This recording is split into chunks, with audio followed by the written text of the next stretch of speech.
রাতে যদি কখনো ঘুম ভেঙে যায় তাহলে ছোট্ট একটা দোয়া পাঠ করে আল্লাহর কাছে দোয়া করবেন। আপনার ওই দোয়া আল্লাহ কখনোই খালি হাতে ফেরত দিবে না। নবীজি বলছেন যে কোনো ব্যক্তি যদি ঘুম ভেঙে যাওয়ার পরে আল্লাহর কাছে এই ছোট্ট দোয়াটা পাঠ করে দোয়া করতে পারে, হতে পারে রাত 2টা, হতে পারে রাত 1টা, হতে পারে 12টা, যখনই আপনার ঘুম ভেঙে গেছে ওই মুহূর্তেই আপনি দোয়াটা পাঠ করবেন। দোয়াটা পাঠ করে আপনি শুয়ে থাকা অবস্থায় হাত তুলতে হবে, বিষয়টা এমন নয়। আপনি মনে মনে দোয়া করেন যে আল্লাহ আমার ওইটা দরকার ছিল, আল্লাহ আমার রিজিক দরকার ছিল, আমার সম্মান দরকার ছিল, আমার গুনাহ মাফের দরকার ছিল, আল্লাহ আমার এটা সেটা যা যা কিছু প্রয়োজন, জায়েজ কিছু, এই হালাল কিছু আল্লাহ পাকের কাছ থেকে আপনি চেয়ে নেবেন।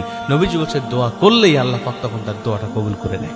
আর আরো ভালো হয় যদি আপনি ঘুম ভেঙে যাওয়ার পরে 2টার সময় আপনার ঘুম ভেঙে গেছে, আপনি উঠে যান, উঠে গিয়ে ওযু করে আপনি 2 রাকাত তাহাজ্জুদ নামাজে দাঁড়িয়ে যান। কারণ নবীজি বলছে যে ওই সময় কিছু চাইলেই আল্লাহ দোয়া কবুল করে। আপনি ঘুম ভেঙে যাওয়ার পরে দোয়াটা করলেন, দোয়াটাও কবুল হয়ে গেল, আর আপনি ওযু করে তাহাজ্জুদ পড়লেন, তাহাজ্জুদ নামাজটাও কবুল হয়ে গেল। নবীজি বলছেন কোন ব্যক্তির যদি একটা সেজদা কবুল হয়ে যায়, 1 রাকাত নামাজ যদি কবুল হয়ে যায়, ওই একটা সেজদা তাকে জান্নাত পর্যন্ত পৌঁছায় দিবে। ওই একটা জান্নাত তার জীবনের সব গুনাহ মাফ করে দিবে। ওই একটা সেজদা তার জীবনের সব অপরাধগুলো মাফ করে দিয়ে আল্লাহর পছন্দের বান্দা হিসাবে তাকে দাঁড় করা দিবে। এই জন্য আপনি ছোট্ট দোয়াটাকে মুখস্থ করে নেন। কি দোয়া? নবীজি বলছেন ঘুম ভেঙে যাওয়ার সঙ্গে সঙ্গে তুমি দোয়াটা পাঠ করবে।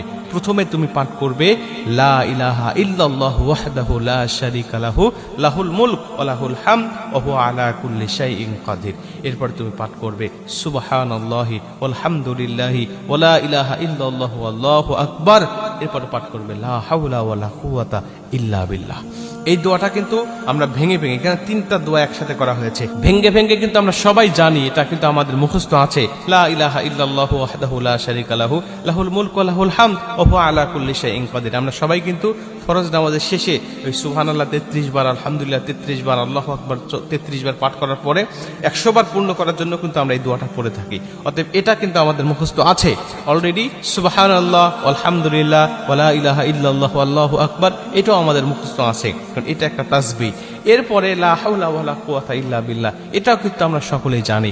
এই 3টা দোয়া একসাথে করে ঘুম ভাঙার পরে যদি আপনি পাঠ করে আল্লাহর কাছে দোয়া করতে পারেন, মনের কথাগুলো খুলে বলতে পারেন, আল্লাহ পাক আপনার দোয়া অবশ্যই কবুল করে নেবে। আপনি এরপরে যদি সম্ভব হয় আপনার পক্ষে যে ঘুমটা আর ধরতেছে না বা একটু নামাজ পড়ি, তাহলে ওযু করে 2 রাকাত নামাজও পড়বেন, ওই নামাজও আপনার কবুল হয়ে যাবে। যেহেতু নবীজি বলেছেন ঘুম ভাঙার পরে এই দোয়াটা পাঠ করলে সবকিছু কবুল হয়, অতএব আপনার নামাজও কবুল হবে। এই নামাজ আপনাকে নাজাতের ওসিলা হিসাবে কবুল করবে।